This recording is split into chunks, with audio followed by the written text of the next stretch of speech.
Divrei-HaYamim Bet. 2 Chronicles, chapter 25. Amaziah was 25 years old when he began his reign, and he ruled for 29 years in Yerushalayim. His mother's name was Yehoadan, from Yerushalayim. He did what was right from Adonai's perspective, but not wholeheartedly. As soon as he had the kingdom firmly in his control, he put to death the servants of his, who had assassinated the king his father. But he did not put their children to death. Rather, he acted according to what was written in the Torah, in the scroll of Moshe, as Adonai ordered when he said, "Fathers are not to die for the children, nor the children to die for the fathers. Every person will die for his own sin." Amaziah assembled Yehudah together and put them in order by clans under captains of thousands and captains of hundreds, all Yehudah and Binyamin. He registered everyone 20 years old and older, and found that there were 300,000 select troops able to go to war, capable of using spears and shields. He also hired 100,000 strong, brave men from Israel for 3 1/3 tons of silver. But a man of God came to him and said, "King, don't let the army of Israel go with you, because Adonai is not with Israel, or with any of the people of Ephraim. And if you do go, then no matter how fiercely you fight, God will cause you to fail before the enemy. For God has the power to help and to cause failure." Amaziah said to the man of God, "But what do we do about the 3 1/3 tons of silver I paid for Israel's army?" The man of God answered, "Adonai can give you far more than that." Then Amaziah separated out the battalion that had come to him from Ephraim and told them to go back home, which made their anger burn hotly against Yehudah, and they returned home and raged. Amaziah took courage, led his people out, and went to the Salt Valley, where he killed 10,000 of the people of Seir. The people of Yehudah took another 10,000 away alive, brought them to the top of the rock, and threw them off the top of the rock, so that they were all dashed to pieces. Meanwhile, the men in the army that Amaziah had sent back and hadn't allowed to join him in battle fell on the cities of Yehudah, all the way from Shamron to Beit Horon, killed 3,000 of them, and took much spoil.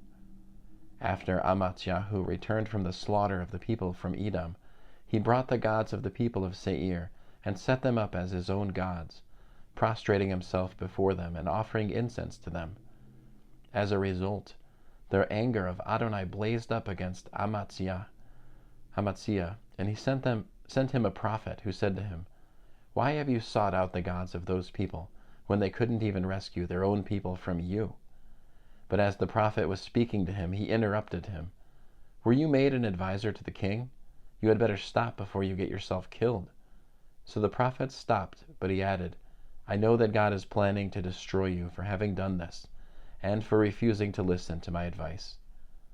Then, after taking counsel, Amaziah, king of Yehudah, sent a challenge to Joash, the son of Jehoahaz, the son of Jehu, king of Israel. "Come on, let's have it out face to face." Joash, the king of Israel, sent this reply to Amaziah, king of Yehudah. "Once in the Lebanon, the thistle sent a message to the cedar, 'Give your daughter to my son in marriage.' But a wild animal passed by the thistle and squashed it. You say you defeated Edom, which is true, so you're excited and itching for more glory. But now stay home.